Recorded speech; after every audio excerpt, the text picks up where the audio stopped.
Hello বন্ধুরা, আমি সঙ্গীতা চলে এলাম আরও একটা নতুন ভিডিও নিয়ে।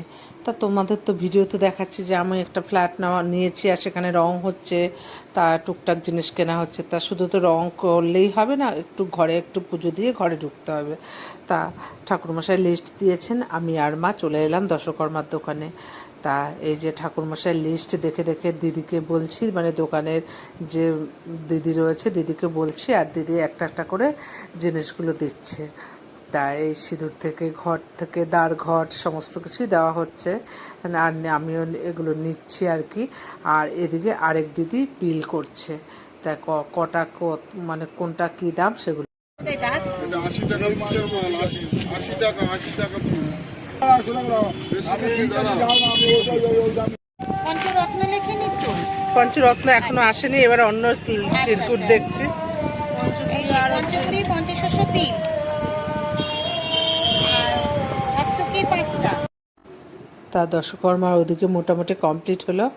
আর এবার একটু পাতা নেব, কেন পুজো দেবো আর কিছু মানুষকে, মানে আত্মীয় স্বজন আর কি বলতে হবে, তাদের খাবার জন্য একটু পাতা নিচ্ছি। আর যে হিসাব করে ব্যাগে ঢুকিয়ে দিল। আর তারপর চলে এলাম ঠাকুরের জামা কাপড় নিতে, কারণ পুজোতে ঠাকুরের জামা কাপড়, নতুন জামা কাপড় আমরা পরবো, ঠাকুরকে পরাবো না। তা ঠাকুরের জন্য জামা কাপড় নিতে, আর আমার গোপুসোনাকেও মানে গৃহপ্রবেশের দিন নিয়ে যাব।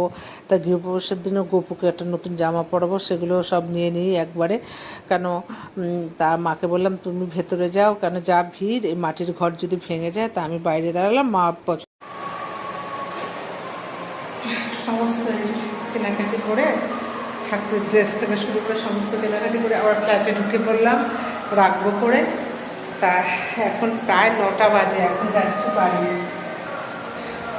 তা বন্ধুরা, কিছু কিছু করে একা মানুষ, হাজব্যান্ড দোকান নিয়ে ব্যস্ত থাকে, একা মানুষ, তাই কিছু কিছু করে নিজেই কিনছি। তো যাই হোক, ভিডিওটা আজকে শেষ করছি। কেমন ভালো লাগলো একটু পাশে থেকো, ভালো থেকো, সুস্থ থেকো, টাটা।